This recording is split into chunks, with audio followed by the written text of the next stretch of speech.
Ano po ako, 1997 po ako, February 21, Brad. Nabautismohan po kayo doon sa lumang pasalamatan pa. Opo, doon pa po. Sabi ko, ba't ganito?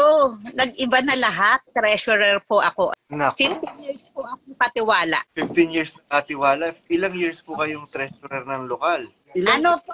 Ilang taon po kayo sa iglesia? Kailan po kayo nabaptize? Ano po ako, 1997 po ako, February 21, Brad. Nabautismohan po kayo doon sa lumang pasalamatan pa. Opo, doon pa po. Ayun, mga kapatid, narinig nyo ha, 1997 pa siya na-baptize and isa siyang katiwala at assistant secretary. Yung pong lokal ng Pasig Bayan, isa po sa mga main lokal ng buong iglesia, mga kapatid, buong iglesia. Libo po ang kapatid dyan sa lokal na yan, sa lokal ng Pasig Bayan. Nag-exit na. Ayan. Ano pang inihintay ninyo? Gising-gising din daw, gising-gising. Huwag tutulog-tulog. Tutulog-tulog sa pansitan. Biro mo, 1997, tapos katiwala at assistant local secretary. Local ba? Or district secretary? Basta assistant secretary. Bahala na kayo makinig mamaya. Si Sis Popot Manimbo naman. Tignan natin kung mabibigla natin si Sis Popot Manimbo. Hindi natin mabibigla itong ano na to. Si Mother. Mother ko po yun. Si Sis Popot Manimbo. Bro, nakausap ko si Brad Lawrence kanina. May death threat siya. Kanina. Opo, totoo. Assistant treasurer pala. O, totoo po. Ang daming death threat ni Doc J. Lawrence. Parang ako po, ang dami ring death threat. Hindi ko lang pinopost kasi ayoko po kayo mag-alala. Mamatay na kung mamatay. Hindi tayo takot mamatay. Marami-raming ipinasok na pera sa bulsa nila yun. Nako, si Sis Popot nga, nagbibigay pa ng mga alahas yan kay Bes eh. Tagal na po pala. Apat na pasalamat po. Doon po kami dumadalo. Doon sa bago. Tapos, kailan po kayo nag-exit? Ano po? Mahaba. Ano po, nakakaramdam na po ako noon pagkamatay pa lang ni Brad L. Na po ako doon sa inaaral ni DSR. Sabi ko, ba't ganito? Nag-iba na lahat. Pasig Bayan po ako, treasurer po ako, assistant. Naku, 15 years po ako katiwala. 15 years na katiwala. Ilang years po kayong treasurer ng lokal? Opo. Hindi, Lokal ng Brad. Pasig ba? Ano po yun? Main lokal po ng Pasig yun eh. Opo. Doon po nagsimula. Ano pa lang po kami, konti pa lang Pasig Bayan, doon sa maliit na lokal. Nandun na po, 6 na po ako. Sabi, matindi ito. Matinding. Ano ka pala eh? Asset ka pala ng East District Metro Manila. Ito, hindi lang ako makasalita at hindi ko lang po mapakita na rin ako. Dahil Okay, yung magulang ko po, 3 pa po sila. Nasa lokal, panatiko. Hindi na po panatiko yan. Akala nyo lang po panatiko. Pero deep inside them, hindi na po. Kasi kanina lang meron akong kausap na pamilya. Super panatiko po itong pamilya na ito.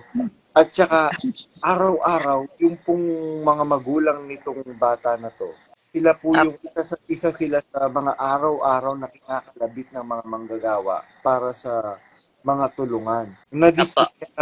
Dismayado na sila. Puro pera na lang, pinagluloko na lang tayo. Ay, opo. Lagi. Hindi po kung mag-abuloy daw po sila. 50,000, 20,000, 10,000. Talaga naman po, yung mga kapatid na talagang, ito, may kakayahan po, malaki talagang tumulong, Brad. Talagang, nakikita mo sila na yung pananampalataya nila, talagang ubusan talaga. Dahil nakikita ko, pag nagbibilangan, yung kapatid na yun. Ay po, wala po kayo. Nung nakaraan lang po, nagkita kami nung diakono po. namin. Eh sabi niya, siguro naano niya na po ako na hindi na dumadalo dahil matagal na rin. Bakit ko daw po sila iniwan? Ang sabi ko na lang po, kailangan mamusisyon po sa katotohanan. Ay, totoo yan. Ang ganda po na sinabi nyo, kailangan magkaroon tayo ng stand sa katotohanan. Hindi naman na po kami nagtagal na mag-usap dahil sabi niya, dadalawin niya daw po ako. Sabi ko, nagmamadali naman po ako kaya hindi na ako nakasagot na huwag mo na akong dalawin. Ingat na lang po kayo, Brad. Yun Opo. lang naman po ang masabi ko. Sabi ninyo sa mga kapatid ng mga closet, ngayon ang daming closet, natatakot sila, baka i-character assassinate ka, wala daw siya Po, tsaka yung nasabi nila, maiimpyerno daw po tayo. ang masasabi ko na lang po, huwag matakot. Basta nasa katotohanan po tayo at hindi naman po tayo nagsasako yung aral na natutunan po natin, dala-dala po natin. Yun po. Amen. At saka yung magsuri po. Kasi hindi yung panati ko na lang, uto-uto na lang. Buksan po natin kasi naaralan naman po tayo di ba po? Opo, tama. Ayun po. Yun lang po masasabi ko. Gising-gising din. Pag may time. Naku. Brad, yan itong mga kasama ko dito. May mga kapatid dito akong kasama. Talagang hindi na rin po dumadalo. Opo. Ako talaga nandigan na po ako. Pati sa nanay ko. Diyan pa rin kayo. Ito yung ko. Katuwiran na dalaga natin aral. Hindi tayo magkikita sa final. Kasi yun ang sinasabi lagi, magkikita sa final.